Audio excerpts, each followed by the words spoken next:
Hi everyone, my name is Tamara Catlett, and today I'm going to try to persuade you to become a living organ donor. For over a year, 78-year-old Larry Swelling woke up every morning and put a sandwich board over his shoulders and walked the streets of Anderson, South Carolina. The sign read, "Need kidney for wife." Larry had been married to his wife, Jimmy Sue, for over 57 years, and he was determined to give his wife the gift of a lifetime.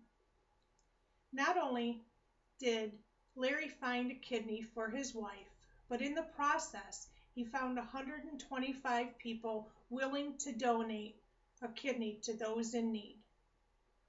As of 3:45 yesterday afternoon, the United Network of Organ Sharing listed 123,222 people waiting on the national procurement list. Do you know a person who is waiting for a kidney? Have you ever considered testing to see if you were a match for them? In 2007, I was lucky enough to receive a kidney and a pancreas from a donor who had passed. My brother and aunt previously had tested, but neither one of them could donate to me. There's a shortage of organs, and every day there are people added to the list. Why wait until you have passed to become a donor? I want to convince you that you can make a donation while you're still alive.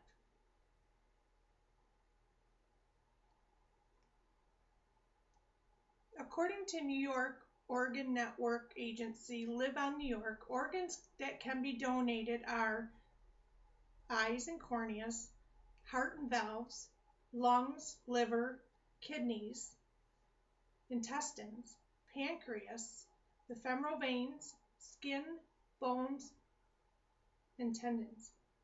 Naturally, some of these can only be donated after you have passed.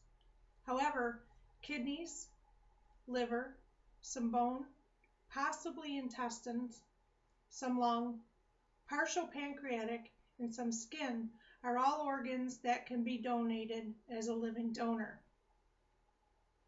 According to the OPTN, a person who wishes to make an organ donation can visit the website www.organdonor.gov, fill out the form, and be placed on the list to see if there's any matches.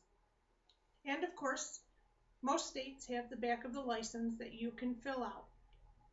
When you do this, this doesn't automatically put you on a list, but they have that in case of an accident, and they'll have your permission to make the donation at that time. If you decide to make a living organ donation, you will be assigned a social worker and a nurse practitioner who will do the scheduling for testing dates for you. These include 2 sets of blood work, usually within 2 weeks apart, a physical examination to determine your health status. Once they've gathered all this information, you will be placed in the network to see if there's a potential match for you. They will usually try to match someone in your area to avoid having to travel out of state.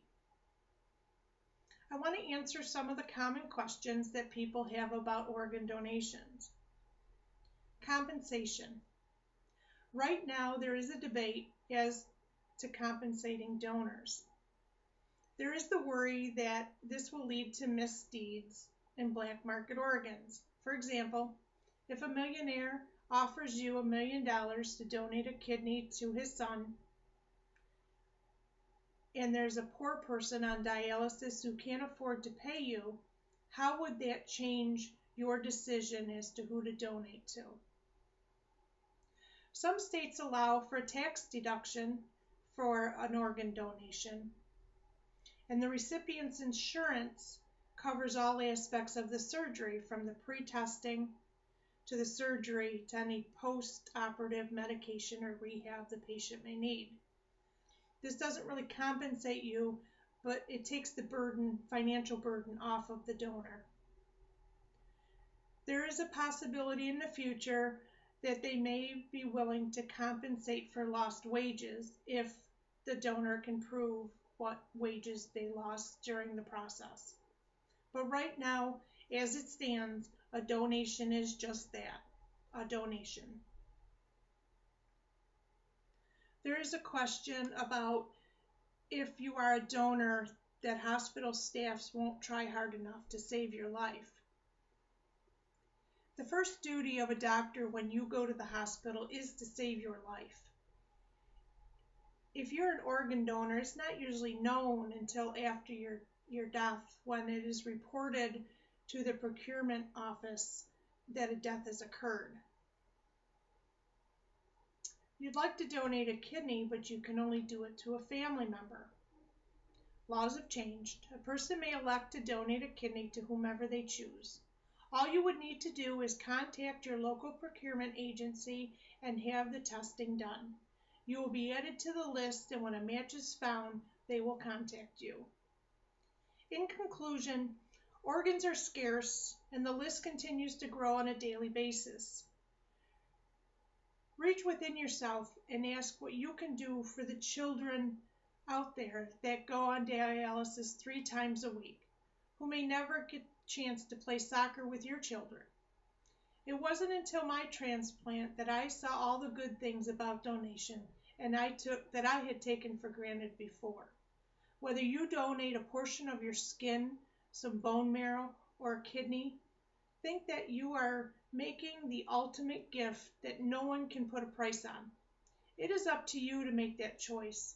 I hope you will consider making a donation, even if you just go to the local Red Cross and give blood. Anything to save a life is well worth it. Thank you.